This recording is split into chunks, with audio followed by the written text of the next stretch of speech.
Pride and Prejudice, Chapter 60. Elizabeth's spirits soon rising to playfulness again. She wanted Mr. Darcy to account for his having ever fallen in love with her. "How could you begin?" said she. "I can't comprehend your going on charmingly, when you had once made a beginning. But what could set you off in the first place?" "I cannot fix on the hour, or the spot, or the look, or the words, which laid the foundation. It is too long ago. I was in the middle before I knew that I had begun." "My beauty you had early withstood, and as for my manners, my behaviour to you was at least always bordering on the uncivil, and I never spoke to you without rather wishing to give you pain than not. Now, be sincere. Did you admire me for my impertinence?" "For the liveliness of your mind, I did." "You may as well call it impertinence at once. It was very little less. The fact is that you were sick of civility, of deference, of officious attention. You were disgusted with women who were always speaking, and looking, and thinking for your approbation alone. I roused and interested you because I was so unlike them. Had you not been really amiable, you would have hated me for it. But in spite of the pains you took to disguise yourself, your feelings were always noble and just, and in your heart you thoroughly despised the person who so assiduously courted you. There, I have saved you the trouble of accounting for it, and really, all things considered, I begin to think it perfectly reasonable. To be sure, you know no actual good of me, but nobody thinks of that when they fall in love." "Was there no good in your affectionate behaviour to Jane, or she was ill at Netherfield?" "Dearest Jane, who could have done less for her? But make a virtue of it by all means. My good qualities are under your protection, and you are to exaggerate them as much as possible. And in return, it belongs to me to find occasions for teasing and quarrelling with you as often as may be, and I shall begin directly by asking you what made you so unwillingly to come to the point at last. What made you so shy of me when you first called, and afterwards dined here? Why, especially when you called, did you look as if you did not care about me?" "Because you were grave and silent, and gave me no encouragement." "But I was embarrassed." "And so was I." "You might have talked to me more when you came to dinner." "A man who had felt less might." "How unlucky that you should have a reasonable answer to give, and that I should be so reasonable as to admit it. But I wonder how long you would have gone on if you had been left to yourself. I wonder when you would have spoken if I had not asked you. My resolution of thanking you for your kindness to Lydia had certainly great effect. Too much, I am afraid, for what becomes of the moral, if our comfort springs from a breach of promise, for I ought not to have mentioned the subject. This will never do." "You need not distress yourself.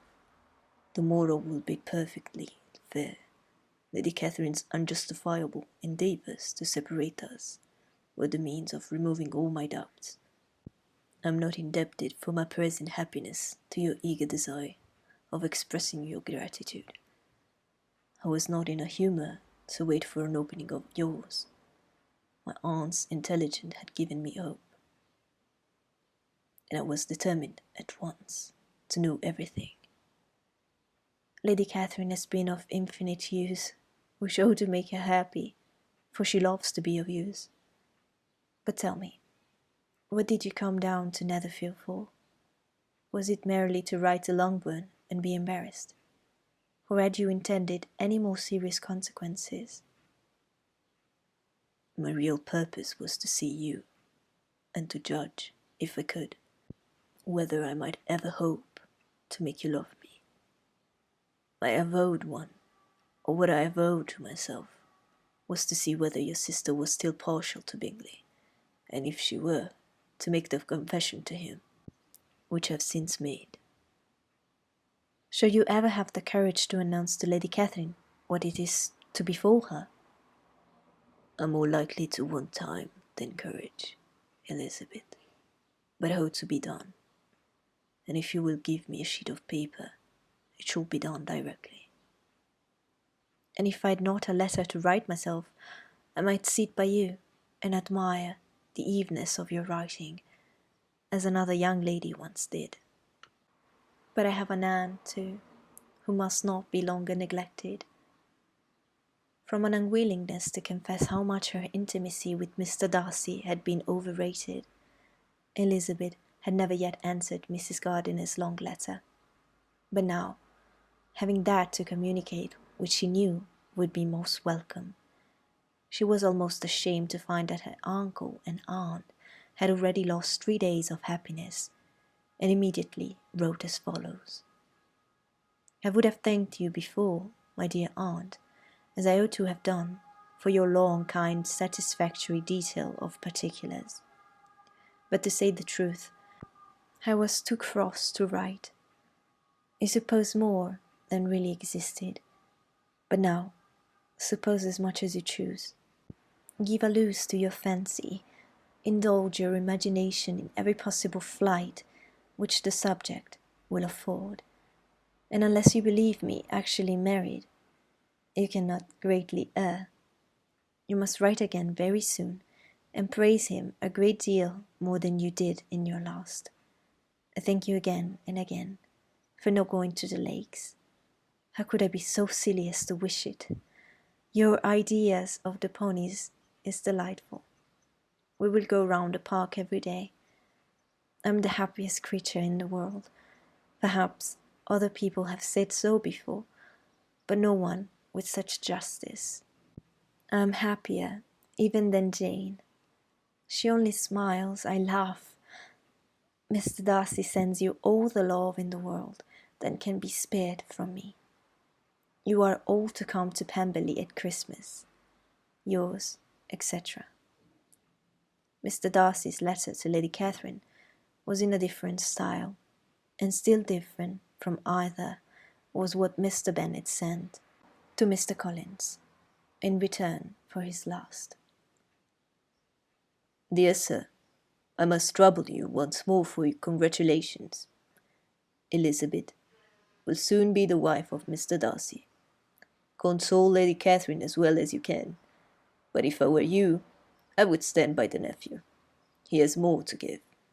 Yours, sincerely, etc. Miss Bingley's congratulations to her brother on his approaching marriage were all that was affectionate and insincere. She wrote even to Jane on the occasion, to express her delight, and repeat all her former professions of regard.